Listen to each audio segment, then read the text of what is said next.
Ayan, hello guys! Meron na naman po akong na-discover na para sa ating mga buhok, sa may mga problema sa ating mga buhok, tulad ko, yung mahilig magkulay ng hair. Ayan, yung akala mo nadadry na yung hair natin, subukan natin gumamit itong Botox. Ayan, keratin hair mask, and itong isang argan oil. Ito guys, ang paggamit nito guys is ibababad nyo muna ng 5 minutes.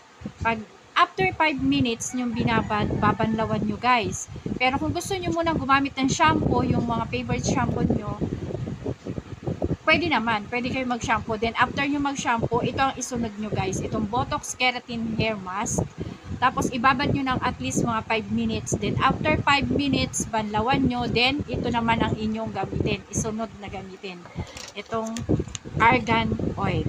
Ito yung parang, kung tayo ay pag nagsashampoo, gumagamit tayo ng conditioner, ito yung pang alternative na mas maganda pa sa conditioner. Ito, pampa-shiny, halimbawa gusto nyo mag-shine yung buhok nyo. Ayan, ito ang gamitin nyo guys, argan oil. At itong Botox Keratin Hair Mask.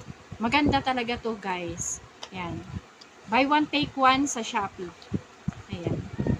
Pindutin nyo lang guys yung aking basket dyan. Mapupunta na kayo sa shop na binibilhan ko nito. Ayan. Try nyo guys. Bye bye.